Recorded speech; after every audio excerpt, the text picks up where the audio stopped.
अस्सलामुअलैकुम, welcome to cricket का सुल्तान। World cup 2023 का आगाज हो चुका है। पहला मैच हुआ इंग्लैंड वर्सेस न्यूजीलैंड और न्यूजीलैंड ने बासानी मैच को जीता। जैसे टॉस जीता टॉम लेथम ने, उसी तरह मैच भी जीत लिया है। क्या ही क्लास की बैटिंग हुई, क्या ही क्लास की बॉलिंग की। इंग्लैंड जैसी टीम जिसकी हम बात कर रहे थे कि डेप्थ तक बैटिंग जाती है, उनको 282 रन तक कंटेन करना और उसके बाद ऐसी बैटिंग कर देना। 272 या 73 की आई थिंक पार्टनरशिप की डेवन कॉनवे ने और रविंद्र आई थिंक नाम क्या था, रचिन रविंद्रा ने जो उन्होंने बैटिंग की है वो बहुत ही आउट क्लास थी।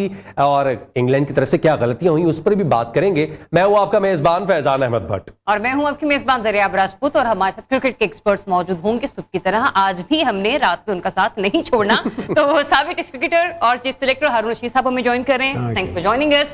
और साबिक टेस्ट क्रिकेटर अब्दुर्रहमान साहब हमें ज्वाइन कर। Abdurrahman, thanks for joining us as well. अब बड़ा मजे का मैच रहा वैसे तो आज का। मैं कहती हूँ चारों शाने चित कर दिया गया इंग्लैंड को। तो मेरे ख्याल से इससे पहले कि हम डिटेल्स की तरफ बढ़े, तबसरों की तरफ बढ़े, तो देखिए जरा आज की हाइलाइट्स एक पैकेज की सूरत। आज पूरे ग्राउंड में रविंद्र ही होता रहा और मेरे ख्याल से हमें ट्रांसमिशन का स्टार्ट भी रचिन रविंद्रा के नाम करना चाहिए। इतनी बेहतरीन परफॉर्मेंस और प्लेयर ऑफ द मैच बनने के बाद। हारून साहब, बिल्कुल, इसमें तो कोई शक नहीं है। आई थिंक इस मैच के ऊपर बड़ी हाइप थी और हम सब एक्सपेक्ट कर रहे थे कि इंग्लैंड को फेवरेट करार दिया जा रहा था कि जी ये टीम बहुत ही स्ट्रांग है। लेकिन आज रियल सेंस में मैं आपको बताऊं कि इंग्लैंड को क्या बाकी सारी टीमों को धचका लग गया होगा, क्योंकि रविंद्रा 13 वनडे मैचेस खेला हुआ, पहला उसका वर्ल्ड कप, और जिस तरह आके उसने आज बैटिंग की है ऐसे उसने आउट क्लास कर दिया। पाकिस्तान के साथ वार्म अप में उन्होंने 97 बड़ी अच्छी किया था। देखिए, अब मैं जो सबसे बड़ी चीज ये कहता हूं कि अब देखें कि जो न्यूजीलैंड की जो सोच थी, जो प्लानिंग उनकी थी, उसके मुताबिक सारी चीजें हो गई। एग्जैक्टली ये बहुत कम होता है क्रिकेट में। यानी आप मुझे बताएंगे उसको प्रमोट करना, नीचे इतने अच्छे बैट्समैन बैठे हुए हैं और उन्होंने उसको प्रमोट किया रविंद्रा को कि वो ऊपर जाके बैटिंग करे। और ये कॉन्फिडेंस शो किया केन विलियमसन का। केन विलियमसन नहीं, वो उनकी स्ट्रेटेजी में तो नीचे तो मिचेल भी बैठे हुए थे, बहुत सारे और प्लेयर्स बैठे थे, फिलिप्स नीचे बैठे हुए थे। तो उन्होंने इसको भेजा और उसके बाद उसने जिस तरीके से बैटिंग की, अगर हम उसको ठीक है, उसको तारीफ तो हमें करनी चाहिए रविंद्रा की और कॉनवे की कि उन्होंने बड़ी अच्छी बैटिंग की। लेकिन अगर आप देखें तो जो बहुत बड़ा फर्क था ना कि न्यूजीलैंड ने जितना भी डिस्प्ले किया बहुत ही प्रोफेशनल डिस्प्ले था।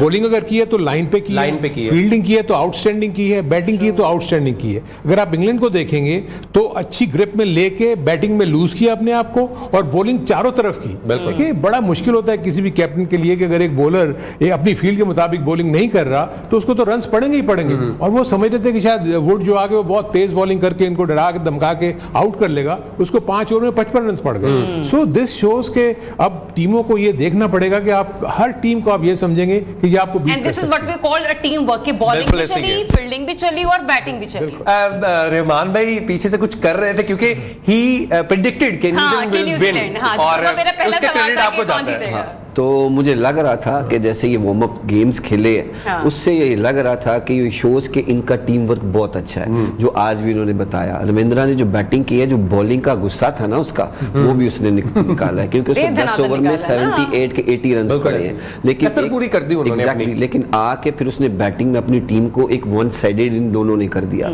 Which is very good thing for New Zealand, क्योंकि ये पूरा वर्ल्ड कप एक पहला गेम जो ऐसा जाता है ना, इससे जितने भी एग्जैक्टली वो पूरे पूल के लिए जो उनकी पूल की टीमें हैं, उनको अब ये जितने भी मैचेस खेलेंगे इनसे बहुत बैकफुट पे रहेंगे और ये फ्रंट पे रहेंगे, क्योंकि इतनी बड़ी परफॉर्मेंस के बाद जब जीतते हैं ना तो बाकी मैचेस आपको 37th ओवर में इन्होंने अपना टारगेट अचीव किया है और जो कि बहुत बड़ी बात है। एग्जैक्टली, टारगेट भी छोटा नहीं है। आप देखें 280 रन है, 282 रन है, आपने 36 ओवर में, आसान भाषा में कहते हैं 350 एग्जैक्टली और इतनी आसानी से। और आपकी जो खूबसूरत क्रिकेट की खूबसूरती थी ना, इन दोनों प्लेयर्स ने दिखाई है। जो ग्राउंड्स के कुछ चीजें होती हैं कि माय पॉइंट ऑफ व्यू कि जब टारगेट चेज करते हैं, आपकी विकेट गिरती है तो आप अपिश खेलने की कोशिश करते हैं, लेकिन इन दोनों प्लेयर्स ने फास्ट बॉलिंग हो, स्पिनर्स को नीचे खेला, नीचे रन्स बनाए कि ये क्रिकेट की खूबसूरती आती है। उन्होंने बेस सेट की ग्राउंड शॉट्स खेलने के बाद और उसके बाद जो उन्होंने कहते हैं डिस्प्ले किया अपने मैक्सिमम शॉट्स का, जो लॉफ्टेड शॉट्स खेली हैं वो भी कमाल थी। जब बल्ले से बॉल निकल रही थी तो पता चल रहा था कि ये बॉल स्टैंड्स में जाके ही गिरेगी। एग्जैक्टली, वुड ने जितनी तेज बॉल की है उन्होंने उतना तेज रिप्लाई दिया उसको। और ये नहीं कि उन्होंने विद द बॉल, जिधर बॉल मेरिट पर खेला, उसको इतना मेरिट पे खेला है और इतना खूबसूरत बनाया कि लग रहा था कि वर्ल्ड कप की टीमें दो खेल रही हैं। तो जो मुझे एक थोड़ा सा आज थोड़ा फील आया कि ग्राउंड में क्राउड नहीं था। नहीं था। वो वर्ल्ड कप की ओपनिंग थी, इतना बड़ा स्टेडियम था, इतनी ज्यादा खुशी थी, दो टीमें ऐसी थी जो लास्ट वर्ल्ड कप की दोनों फाइनलिस्ट थी, वो खेल रही हैं, तो स्टेडियम में मेरा नहीं ख्याल के 1000-2000 से इस पे हम बिल्कुल अपनी ट्रांसमिशन में डिस्कशन अभी कंटिन्यू करेंगे और उस पे जरा डिटेल बात भी करना, क्योंकि बड़ा बेहतर होगा इसलिए, क्योंकि कल नीदरलैंड और पाकिस्तान का मैच है। लेकिन हारून साहब, हम लोग सुबह भी जब बात कर रहे थे, मैंने कहा था ना कि बाज़ औक़ात पूरा मैच खत्म हो जाता है और आपको समझ नहीं आती, तो इंग्लैंड के साथ कुछ ऐसा हुआ। दूसरा ये, आप और मैं जब ट्रांसमिशन के बाद रूम में जाकर बैठे तो आप कहते हैं कि जरा आप, ये जो न्यूजीलैंड की तरफ से बॉलिंग हो रही ना, ये स्लो बॉल है, लेकिन इंग्लैंड अभी भी इस बॉल को बेहतरीन तरीके से खेल नहीं पा रहा है। तो वो कैलकुलेशन आपकी, ये सामने रिजल्ट है उसका। देखें, उसका रीजन एक ये था, आप देखें कि हम क्रिकेट की इस्लाम में ये कहते हैं कि आज किसी प्लेयर का दिन है या आज किसी टीम का दिन है, तो आई थिंक आज न्यूजीलैंड का ओवरऑल दिन था, क्योंकि वो जो चीजें उन्होंने की वो पे की। आप देखिए, फिलिप को 1 ओवर के लिए लाता है, वो एक प्राइज विकेट ले लेता है, प्राइज विकेट ले लेते हैं। उसके बाद सेकंड जब वो रूट सेट हुआ है, फिर वो उसको 1 ओवर के लिए लाता है और वो उसको आउट कर लेता है। सो ये अमूमन ऐसी चीजें जो होती है वो तो नॉन रेगुलर बॉलर है। सो वही ये चीज होती है, कैप्टन कोई गैम्बल करता है, जब वो पे हो जाए तो वाह हो जाती है, अगर वही गैम्बल पे ना हो तो सब कहते हैं जी कप्तानी हाय हो जाती है कि कप्तानी बुरी होगी। सो मेरे अपने नजदीक आई थिंक उनकी गेम प्लान बहुत ज़बरदस्त थी, जो मुझे नज़र आया, क्योंकि मैंने ये देखा कि उन्होंने जो फील्डिंग सेट की हुई थी ना, स्पिनर्स ने वही बॉलिंग की। आप देखें कि कॉट बिहाइंड हुए, ऑफ स्टंप नहीं छोड़ी, बिल्कुल जो भी उन्होंने एक लेंथ बॉल और ऑफ स्टंप करते रहे। हाँ वही, और अगर वही मैं इसलिए कह रहा था, जो डिफरेंस मैंने देखा इंग्लैंड का और उसका, इंग्लैंड ने तो चारों तरफ बॉलिंग, अगर आपके पास पिच मैप हो तो आपको साफ पता लग जाएगा कि कितनी एक्यूरेट बॉलिंग जो है वो न्यूजीलैंड ने की और कितनी लूज बॉल्स जो है वो इंग्लैंड ने की। सो यही तो रीजन थी कि जो प्रेशर बैट्समैन भी, जैसे रहमान भी बात कर रहे थे कि डॉट बॉल का प्रेशर, वो यही है कि जब आप एक ही जगह पे बॉलिंग करते रहेंगे, बैट्समैन के ऊपर प्रेशर आएगा।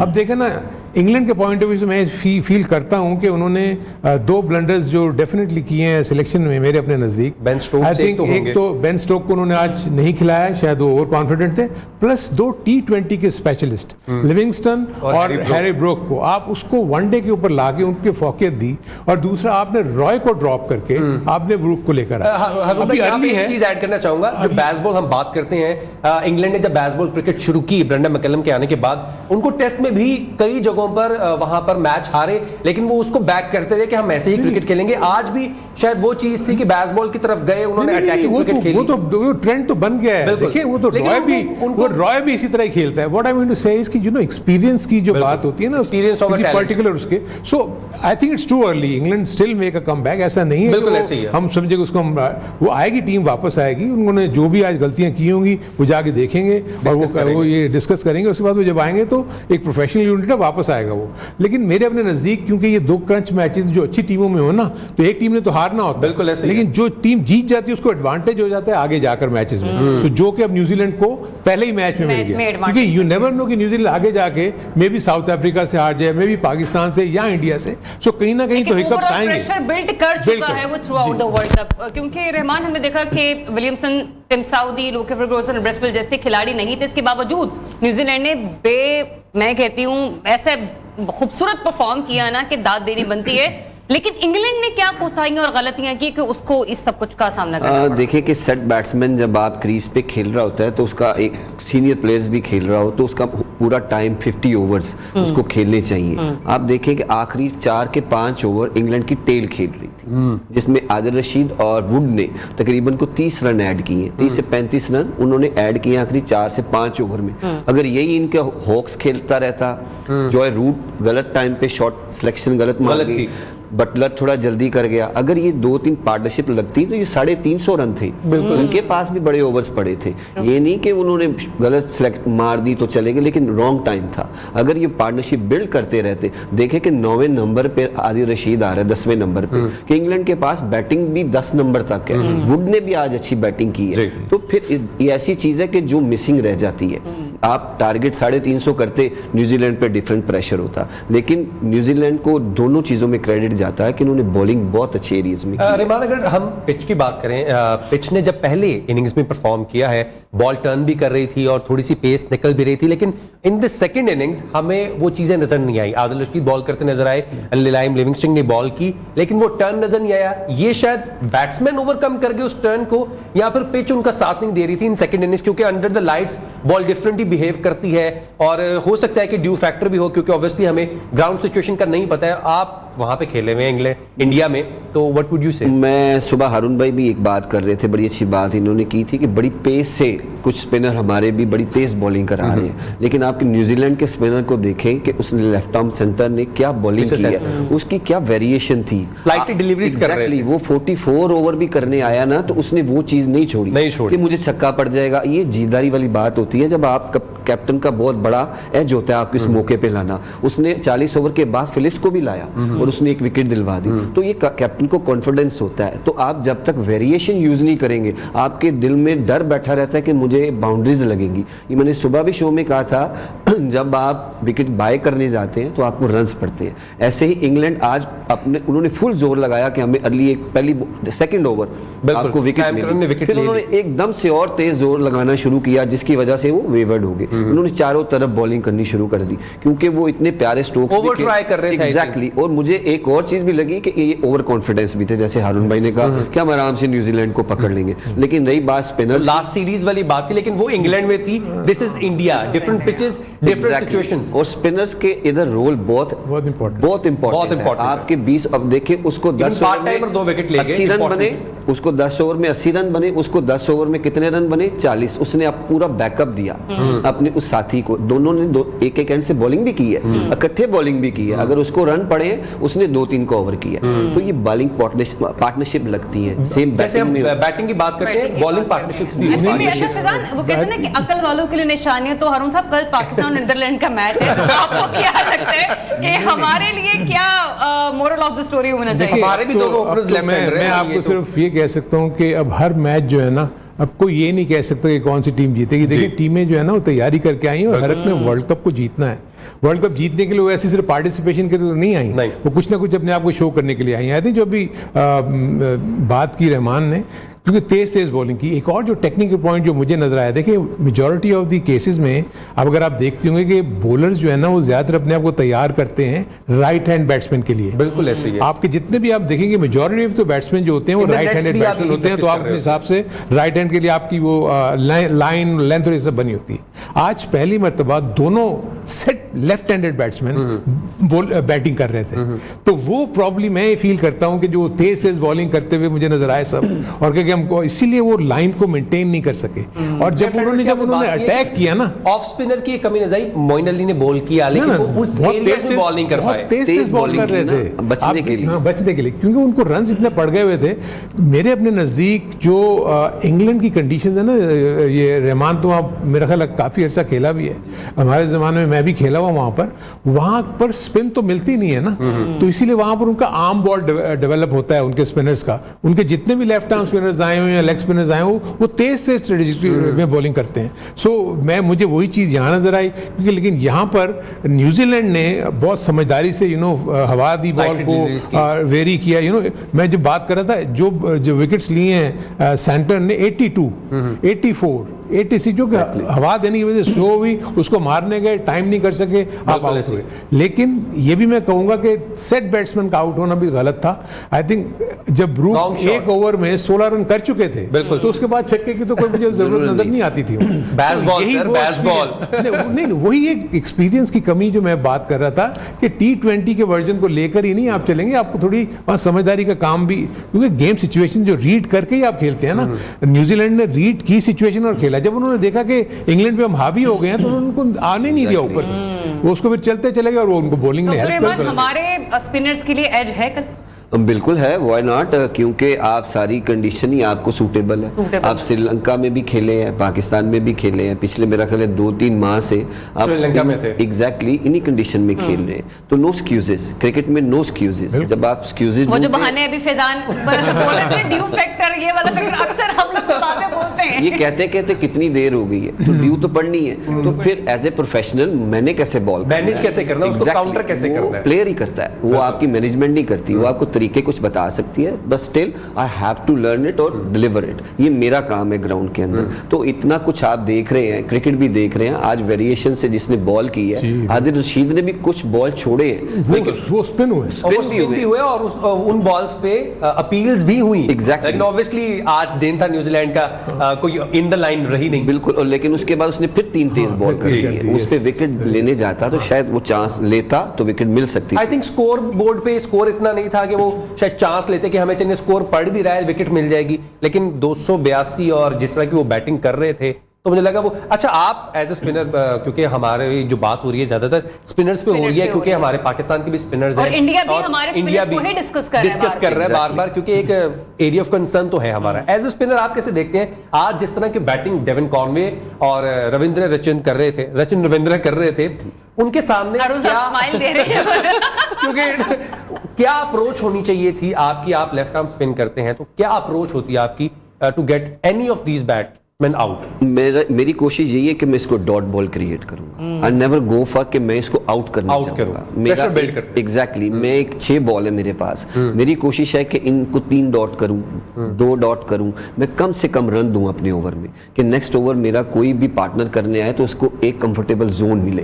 अगर मैं विकेट बाय करने जाऊंगा तो मुझे अगर 15-20 रन बनेंगे तो जो एक दूसरे एंड पे है तो उसके लिए भी स्ट्रगल हो सकती है। तो मेरा काम है कि मैंने एक ही जगह बॉल करते रहना है, अनलेस कि वो मुझे ट्राई ना करे। वो ट्राई करेगा। इंग्लैंड के बैटर्स ने ट्राई किया। Exactly. हारून भाई आपसे सवाल है कि हमने जब पहले शो में बात की कि अब इस 50 ओवर्स के जो मैच को डिवाइड कर दिया गया है 1 से 10 और उसके बाद 10 से 40 और 40 से 50। अगर बात करें जैसे जरियाबी भी बता रहे थे कि इंग्लैंड ने पहले 10 ओवर में 55 रन बनाए और पहले 10 ओवर में मुझे लगता है कि न्यूजीलैंड ने आउट क्लास कर दिया था 80 समथिंग स्कोर करने के बाद, वहीं पर ही मैच को अपने काबू में कर लिया था। उसके बाद स्पिनर्स आए भी तो चांस कम भी लिया जाए, 200 स्कोर ही करना था उसके बाद 40 ओवर। देखिए इसमें तो कोई शक नहीं है कि जो जैसे बात करें, जो आपको याद होगा हमने सुबह भी डिस्कशन की थी कि जो जितने भी कैप्टन हैं ना, ये अपने स्पिनर्स के ओवर्स रोकेंगे आफ्टर 40 ओवर्स, और आप देखेंगे उनको उसका फायदा भी हुआ। 40 ओवर्स के बाद आप सेंटर ने भी आगे बॉलिंग की,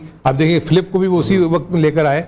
सो जो पाकिस्तानी स्पिनर्स की बात करें, मैं सिर्फ रहमान ये देख रहा हूँ कि पाकिस्तानी स्पिनर्स चाहे वो नवाज हो या शादाब हो, अभी भी ये बहुत तेज बॉलिंग कर रहे हैं। अगर तो आपने विकेट्स लेनी है तो आपको थोड़ी सी हवा देनी होगी, आपको क्योंकि वेरिएशन लानी होगी। ये जरूरी नहीं होता कि आप यही वो बॉलर का कमाल होता है। जैसे ये लेफ्ट आर्म स्पिनर है, इनको पता है कौन सी मैंने फ्लाइट करने के बाद कब मैंने जो है एक अपना आर्म बॉल करना है या तेज बॉल करना है, ताकि बैट्समैन को रीड करना है कि ये कौन सी बॉल पे चांस लेगा। सो दिस इज वेयर मैं अपने फील करता हूँ कि जो रोल है पाकिस्तानी स्पिनर्स का बड़ा इंपॉर्टेंट है। नेदरलैंड की टीम को मैं ये फील करता हूँ कि हल्का नहीं लेना चाहिए, क्योंकि स्पिन तो इतना ज्यादा हो नहीं रहा। ज्यादा स्पिनर से खेलते हैं, ज्यादा स्पिनर्स नहीं। मेरा कहने वाला जो स्पिनर्स जो हैं वो अगर हमारे उनको अगर वो परचेज नहीं कर सके ऑफ द पिच, अगर स्पिन नहीं करते तो मेरा ख्याल है उस वक्त तो फिर वो बल्ले पे ही आती है ना। सब ये कब हम सीखेंगे? एशिया कप से पहले हमने अफगानिस्तान की सीरीज खेली, उसमें हमें मिड ओवर्स में विकेट्स नहीं मिली। हमने एशिया कप खेला, हमारा एरिया ऑफ कंसर्न यही रहा। हमने वार्म अप मैचेस खेले, अभी तक एरिया ऑफ कंसर्न यही है। कल पहला मैच आ गया है, वो कहते हैं ना कि हमने तैयारी नहीं की, आज पढ़ाई करके कल पेपर देना है, तो किस तरह से करेंगे? लेकिन हमारी पाकिस्तान की टीम की तो हमेशा यही रही है परफॉर्मेंस कि वो तैयारी इतनी अच्छी नहीं करती, लेकिन पेपर अच्छा देती है। और ये वो तमाम बातें कि हम हर ट्रांसमिशन में ही डिस्कस कर रहे होते हैं कि अनप्रेडिक्टेबल टीम है। हम जिस दिन उम्मीद नहीं कर रहे होते पाकिस्तानी टीम उस दिन परफॉर्म कर जाती है, और जिस दिन हम लोग उम्मीद लगाकर बैठे होते पाकिस्तानी टीम हमें वो अपने गुण दिखाती है जो शायद ही किसी ने देखे हों।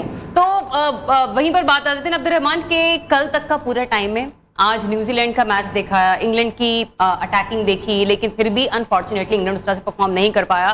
तो हमारे बैटिंग लाइन कल ज्यादा स्ट्रांग होनी चाहिए ग्राउंड सिचुएशन को देखते हुए, एटमॉस्फेयर को देखते हुए, या हमारे बॉलर्स को तगड़ा होना पड़ेगा? मेरे ख्याल में दोनों शोबों में आप किसी भी, ये वर्ल्ड कप है या कोई एक सीरीज नहीं है, ये सारी टीमें हैं, आप अपना इम्पैक्ट कैसा छोड़ते हैं। अगर बैटिंग अच्छी करते हैं, बॉलिंग नहीं अच्छी करते, तो नेक्स्ट जो गेम्स हैं उसमें फिर बॉलिंग थ्रू आउट ये पूरा इवेंट स्ट्रगल करेगी। तो डे 1 हो या वेरी फर्स्ट बॉल हो, आपकी इंटेंसिटी एक होनी चाहिए, आप पॉजिटिव होने चाहिए कि मैंने पहला बॉल इस इवेंट का और आखिरी बॉल एक ही जान से करना है, एक ही तरह स्पिन करना है। अच्छी फील्डिंग करनी है। एज ए बॉलर अगर मैं बैटिंग में हेल्प नहीं कर सका तो फील्डिंग में अपनी टीम को 5, 7, 10 रन जितने बचा सकता हूँ रन आउट कर दिया वो बचा के दे दूं, क्योंकि वो एंड में काम आएंगे। अगर मुझे 10 रन पड़ते हैं, फील्डिंग में 10 बचा लेता हूँ तो लेवल हो जाएगा। वरना खुदा ना खास्ता हमने ऐसे ऐसे कैचेस भी ड्रॉप होते हुए देखे अपनी आंखों से कि शायकीन क्रिकेट हो या घर बैठे लोग हो, सर पकड़कर बैठ जाते हैं और पूरे लाउंज का माहौल, घर का माहौल खराब हो जाता है। हर कोई आग बरसा रहा होता है, ये क्या किया, ये क्या किया, तो ये क्या किया, हम जरूर डिस्कस करेंगे